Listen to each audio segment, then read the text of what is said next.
Доброго времени суток, мои дорогие зрители! Рада вас видеть на своем канале. Сегодня я буду готовить торт «Молочная девочка» с клубникой. А также в этом видео я расскажу, как сделать вот такие красивые крылышки или паруса из рисовой бумаги. Если вы смотрите сейчас это видео и вы не подписались, обязательно подпишитесь. Ну что ж, поехали! Для приготовления торта «Молочная девочка» мне понадобится 180 грамм муки, 50 грамм сливочного масла, 2 крупных яйца, разрыхлитель 12 грамм или пакетик, примерно, щепотка соли, а также сгущенное молоко, банка.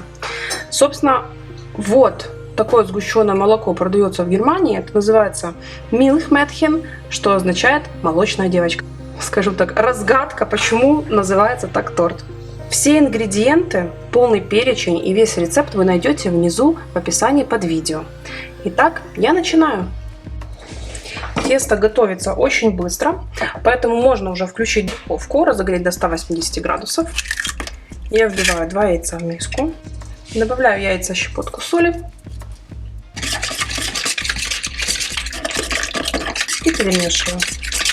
Дальше я вливаю сгущенное молоко. Дальше я беру муку, всыпаю разрыхлитель и просеиваю это все в яично-сгущеночную массу. Несколько этапов.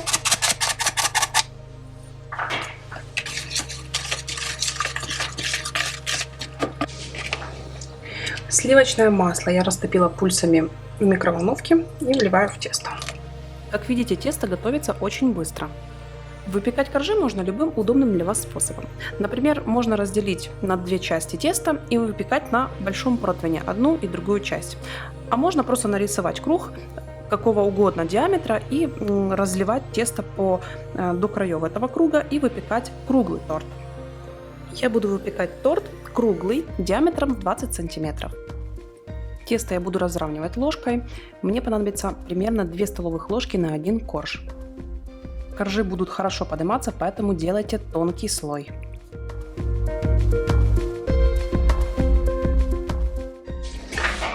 Я нанесла первый слой теста, первый кружок, первый корж и ставлю его в духовку разогретую на 180 градусов примерно на 5-7 минут. Поверхность коржа должна немножечко зарумяниться.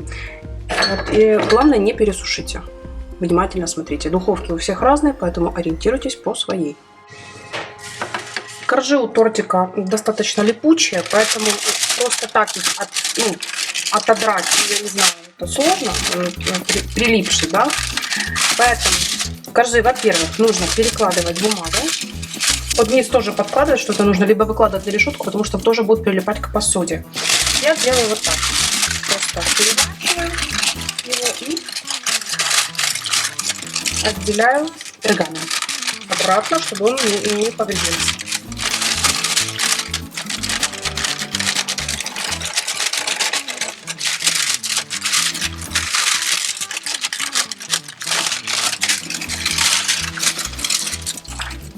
Видите, даже немножечко все-таки оно пристало. То есть коржи достаточно же, говорю, липучие. Все коржи готовы. Теперь я хочу немножко подровнять края. Для этого я немножечко меньше делаю диаметр самого кольца, по которому я рисовала круг на пергаменте. И просто вот так придавливаю. Конечно, если вы делаете тортик для себя, для семьи, просто на выходные, ни на какой ни на праздник, края можно не обрезать. Если вам надо более ровный, красивый торт, края лучше, конечно же, обрезать. Так он просто будет легче собираться и гораздо ровнее. Но на вкус и тот будет одинаково вкусным. Вот такой коржик получился, вот такая толщина.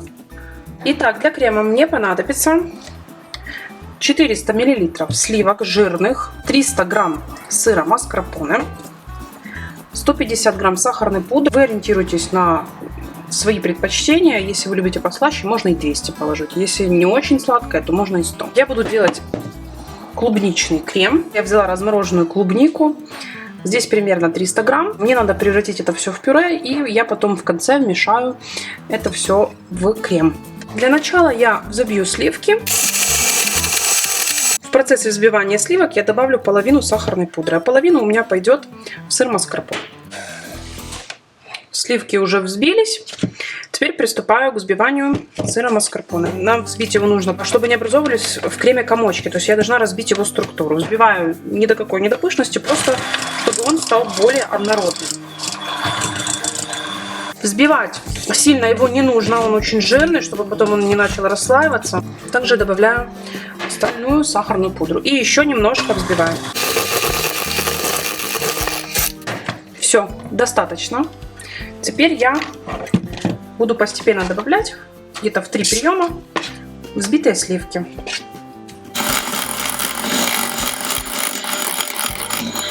Крем готов. Он достаточно густой. В холодильнике он еще больше загустеет. То есть, в принципе, даже им можно постараться выровнять торт. Итак, я уже сделала клубничное пюре. Осталось только его ввести в крем. На маленьких оборотах. Мне показалось, что крем немного жидковат, поэтому я добавила загуститель для сливок, на всякий случай, чтобы он был более стабильным. Перед тем, как собирать торт, нужно, чтобы он постоял в холодильнике минимум полчаса. Теперь можно приступать к сборке торта. На середину посудины, на дно я немножко добавлю крема, чтобы коржи не ерзали, и кладу первый корж.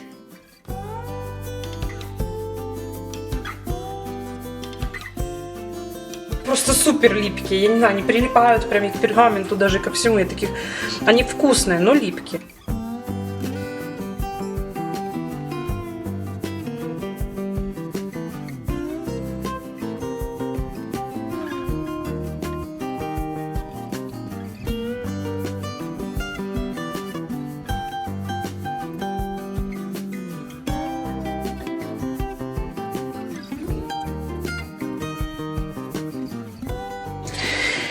Итак, торт я уже собрала, немножко его выровняла, так черновое выравнивание. И смотрите, как идеально вот хватило крема. Вот крема вот так. Еще осталось чуть-чуть, буквально. Как раз вот такая пропорция получилась, вот прям, как говорят, тютелька в тютельку. Даже еще немножко осталось. Как раз вот для таких, на всякий случай, знаете, крема все равно должно быть на всякий случай всегда. Мало ли, может где-то что-то подровнять.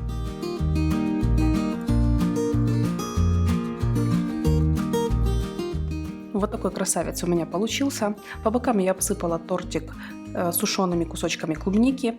Также для декора я использовала живые гвоздики и рисовые паруса. Как их делать, я сейчас расскажу. Рисовые паруса сделать очень просто. Для этого вам нужны вот такие рисовые листы, подходящая посуда с водой и водорастворимые красители. В воду нужно добавить несколько капель красителя и перемешать. Далее я погружаю лист в воду и жду, пока он размокнет.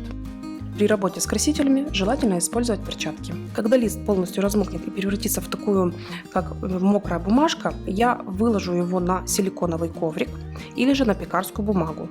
И на том, и на другом листы сохнут одинаково хорошо. Для придания листам парусности или, так скажем, волнистости, чтобы он был более живой, я вот таким образом скрепляю силиконовый коврик прищепками и оставляю до полного высыхания. Также по краям я прошлась золотистой пищевой краской для придания большего объема моему парусу. Рисовые листы нужно оставить до полного засыхания примерно на 10-12 часов, возможно больше.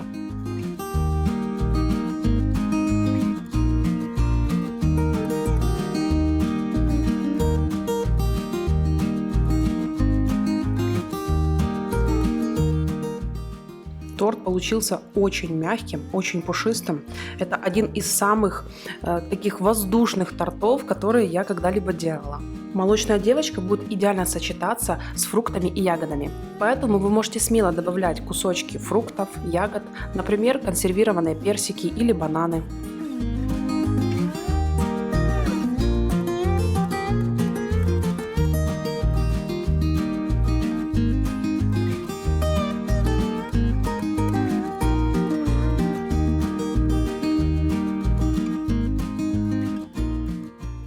Если вам понравился мой вариант приготовления торта «Молочная девочка», обязательно поставьте лайк этому видео. Также заходите на мой YouTube канал, вас там ждут еще много разных видеорецептов. И, конечно же, подписывайтесь, если вы еще этого не сделали.